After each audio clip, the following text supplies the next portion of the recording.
12 teams enter the postseason every year, and by the time a champion is crowned, some of them will have played as few as 3 games and others will have played as many as 19. That's not a typo. A team can be eliminated from playoff contention faster than a single regular season series, while another team plays a full extra month of baseball for the exact same trophy. None of that is random. Every round in the bracket has its own deliberately different length, its own different home field format, and in one case, an entirely different rule for who even earns the advantage of playing at home. 4 rounds, each one built to reward a slightly different thing, stacked on top of 2 structural mechanisms most fans have watched their entire lives without anyone actually explaining them. Let's go through all of it. Think of it less like a single tournament and more like 4 separate tournaments stitched together, each one testing a different question. The first test, who can survive the shortest possible sample size without cracking. The last test, who can survive the longest. And the mechanism that decides who plays which version of that test, for how long, and against whom is settled entirely before the postseason even begins. The Wild Card Series. Start with the round that didn't exist in its current form until fairly recently, and still trips up plenty of longtime fans who grew up with a different postseason entirely. The Wild Card Series is a best of 3, and the format is about as lopsided as a series gets. The higher seed hosts every single game. Not 2 out of 3, all 3. The lower seed never gets to play a single inning in front of its own crowd, no matter how the series unfolds. 12 teams make the postseason total, 6 from each league. The 3 division winners plus the 3 next best records that didn't win their division. 4 of those 6 teams per league end up here, seeded 3rd through 6th, paired off so the 3rd seed faces the 6th and the 4th seed faces the 5th. It's a single mistake away from an early exit for everyone involved. Lose 2 of 3 at home as the higher seed, and an entire season built around winning a division or grinding out a wildcard spot ends before October really gets started. There's no format in the 4 rounds that punishes a bad 3 days harder than this one. The compressed length also creates a completely different kind of pitching strategy than anything else in the postseason. With only 3 games to win 2, teams routinely push their 2 best starters into games 1 and 2, sometimes on shortened rest, and hold almost nothing back in the bullpen for a decisive game 3. It's the round that most closely resembles a single elimination sprint dressed up as a series, and managers treat it that way, burning through pitching depth that, in a longer round, would be carefully rationed across an entire week instead of exhausted in 3 days. That aggressive pitching usage creates a genuine hangover effect for whichever team survives. A club that wins its wildcard series by emptying the bullpen and pushing its ace on short rest often shows up to the division series just days later, already down a full turn of its rotation, facing a bye team that hasn't thrown a competitive pitch in over a week. The round designed to be the most desperate fight of the postseason ends up quietly setting the terms of disadvantage for whatever comes immediately after it. There's also a psychological weight to the round that longer series simply dilute. In a best of 7, a single bad game can be written off as an outlier and corrected over the following 6. In a best of 3, there is no such thing as an outlier. Every single game carries full elimination stakes from the very first pitch, which is part of why the round has quietly built a reputation among players as the most nerve-wracking 3 days of the entire postseason, sometimes more stressful than anything that follows it. The bye. Item 2 isn't really a round at all, it's the absence of one, and it might be the single biggest built-in advantage anywhere in the bracket. The top 2 seeds in each league, the teams with the best 2 records that also won their division, skip the wildcard series entirely. They don't play. They rest, reset their pitching rotation, get key players healthy, and wait for an opponent to be determined by someone else's 3-game fight. The advantage compounds in a way that's easy to underrate. While the 4 wildcard teams are burning through their best relievers and top 2 starters in a single frantic week, the 2 bye teams are setting their rotation exactly how they want it. First game of the division series onward, fully rested. It's the closest thing this sport has to a genuine reward for regular season dominance. Not a trophy, not a banner, just the far more practical gift of watching someone else get tired first. There's a psychological dimension to it as well that rarely gets discussed. A team that's been sitting idle for the better part of a week has to manufacture its own game rhythm again from scratch, facing an opponent that's already battle-tested and playing with real playoff adrenaline. It's a genuine trade-off. Physical rest against competitive rust, and front offices have quietly debated for years whether the bye is as unambiguously positive as the standings-based reward system assumes it to be. even though the data on rest advantage still tends to favor the team that skipped the round entirely.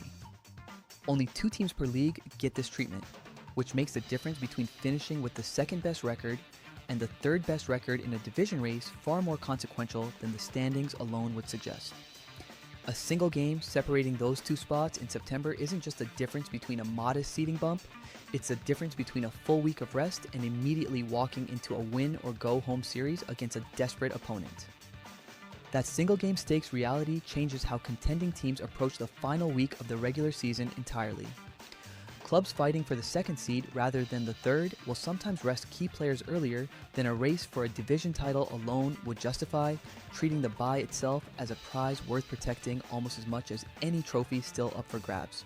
It's a subtle example of how a structural rule buried deep in the postseason format quietly reaches all the way back into September strategy, months before the bracket is even finalized. The Division Series. Item 3, and the format shifts again. The Division Series is a best of 5, played in a 2-2-1 arrangement. The higher seed hosts the first 2 games, the series shifts to the lower seed's park for games 3 and 4, and if necessary, it swings back to the higher seed for a decisive game 5. This is where the bye teams make their first appearance, dropped straight into the bracket against whichever wildcard team survived its own 3-game gauntlet days earlier, often with a rested rotation against an opponent that's already used its best arm or 2.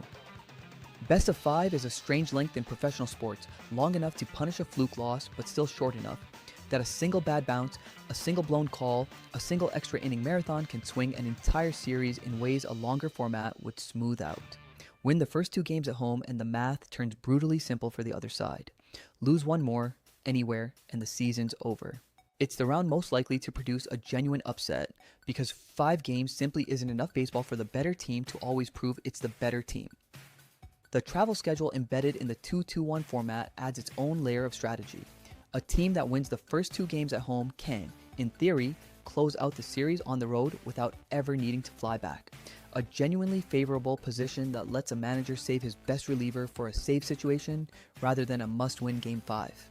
A team that splits the first 2, on the other hand, walks into a hostile road environment for Games 3 and 4 knowing that a single loss anywhere in that stretch ends the season, which tends to produce some of the most conservative, bullpen-heavy managing decisions anywhere in the postseason.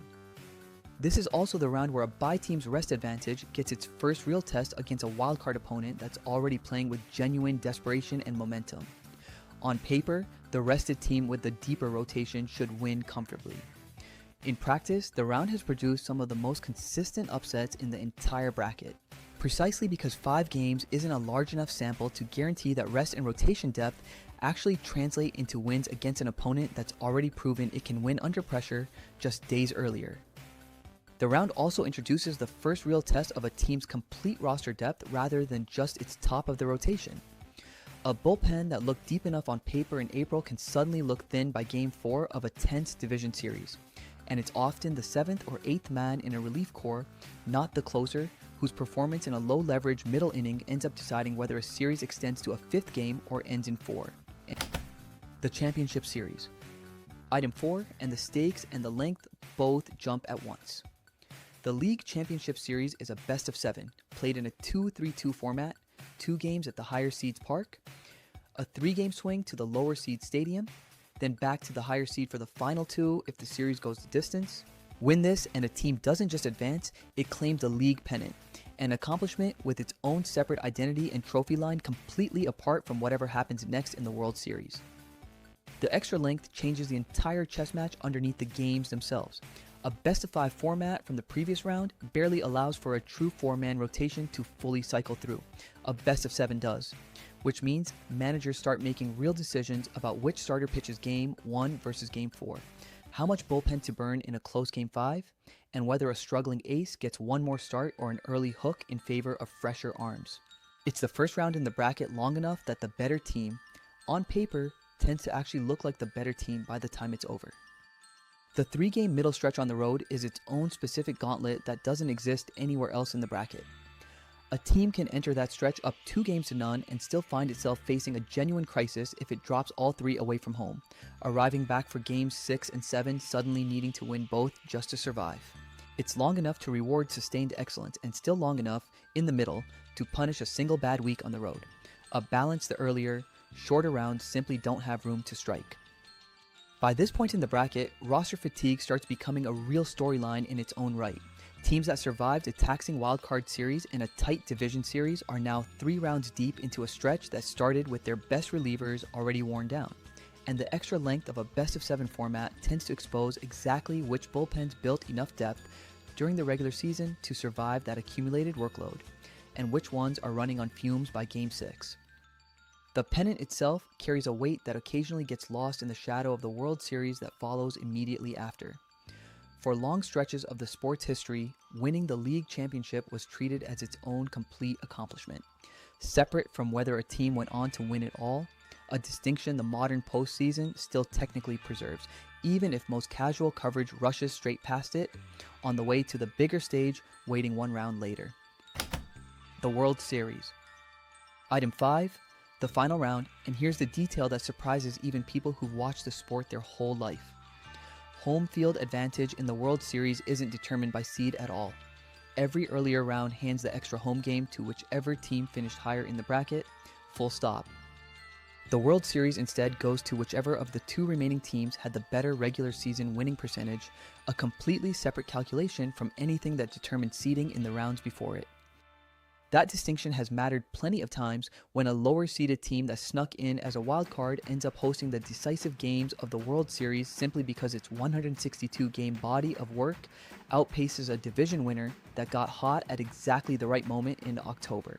It's a quiet reminder buried at the very end of the bracket that the postseason, for 3 straight rounds, has been rewarding recent form and seeding position.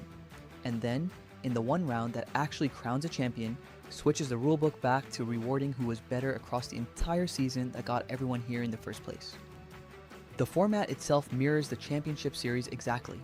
Best of 7, 2-3-2, but the pressure underneath it operates on a completely different scale.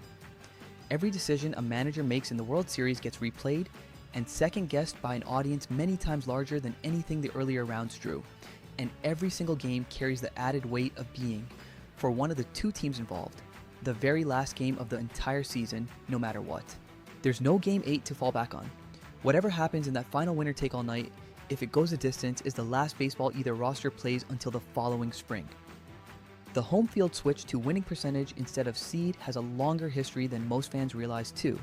For a stretch of years, home field advantage in the World Series was determined by a completely different mechanism entirely, tied to the outcome of the All-Star game earlier that same summer, a system that struck plenty of fans as bizarre even at the time, since it meant a July exhibition game with no playoff implications for the players themselves was quietly deciding October home field advantage months in advance.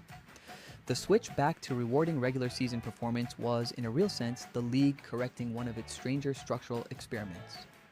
It's worth sitting with how different that earlier system was from every other rule described on this list. Every other advantage in the bracket, from the bye down to the seeding tiebreakers, traces back to something a team actually did over the course of its own season. The All-Star Game era of World Series home field was the one exception, an advantage decided by players from other teams entirely, in a game that didn't count in the standings at all, which made it the single strangest rule this sport has ever attached to its biggest stage. Seeding and tiebreakers. And finally, the mechanism sitting underneath every single round on this list, quietly deciding who gets the bye, who hosts which games, and who ends up staring down a best of 3 against a rested opponent. Seeding starts with the 3 division winners in each league, ranked 1 through 3 purely by regular season record, regardless of division difficulty, followed by the 3 wildcard teams, ranked 4 through 6 the same way. A division winner with a mediocre record can still outrank a wildcard team with a genuinely great one, purely because winning the division itself guarantees a spot in the top 3. Ties get settled through a structured tiebreaker process rather than a play-in game the way some fans remember from older postseason formats. Head-to-head record first, then division record, then a cascading set of secondary criteria designed specifically to avoid the sport needing to schedule an entire extra game just to sort out seeding. It's the least visible part of the entire postseason and arguably the most consequential, because every advantage described in the 5 items before this one, hosting games, getting a bye, earning World Series home field, ultimately traces back to a spreadsheet finished on the final day of the regular season, long before a single playoff pitch is ever thrown. The division winner guarantee is the part of the system that generates the most genuine argument among fans every single year. A team that wins a historically weak division with a modest record still locks in a top 3 seed and a real shot at the bye, while a team that finishes with a significantly better record but plays in a stacked division gets pushed down into wildcard territory and, potentially, straight into the toughest 3-game format in the entire bracket. The system isn't rewarding the 6 best teams in some abstract sense. It's rewarding the 3 best division champions plus the 3 best of everyone left over, which is a subtly different and occasionally controversial definition of who actually deserves the advantage. This entire structure is also relatively new by the sport's standards, expanded to its current 12-team, bye-included format only a few seasons ago, after decades of smaller postseason fields that made a single September game far more likely to decide who even got in. The current system trades some of that older, brutal simplicity for a bracket with considerably more layers. More teams get a chance, but the reward for finishing at the very top of the standings, in the form of the bye, has never been more valuable than it is right now. Every expansion of the postseason field carries the same underlying tension, whether fans notice it or not. More teams getting in generally means more excitement and more fan bases with something to play for in September. But it also means the very best teams need extra structural protection, like the bye, to make sure a great 162-game season still means something once October actually starts. The current format is the sport's latest answer to that balancing act, not the first attempt, and almost certainly not the last. That's all 4 rounds, plus the 2 rules quietly running underneath them. 19 possible games for the 2 teams that go the absolute distance, 3 possible games for the ones eliminated fastest, and every single advantage along the way. Who hosts, who rests, who gets to skip around entirely, traced back to decisions made and math finalized before a single October pitch is ever thrown. Next time the bracket fills out in front of you, the shape of it stops looking arbitrary. A 3-game round exists specifically to punish the middle of the standings. A bye exists specifically to reward the top of it. A 7-game round exists specifically to let the better team, eventually, look like the better team. And one final round, right at the very end, quietly stops rewarding the bracket altogether and goes back to rewarding the full season that built it in the first place. 12 teams start in September thinking they have a real shot. By the time it's over, only one of them is right, and the specific shape of the bracket, who got to rest, who had to sprint, who earned the extra home game, and who didn't, had already been quietly decided long before anyone swung a bat in October. If the bracket finally makes sense next time October rolls around, drop a like and subscribe. It genuinely helps the channel keep making these.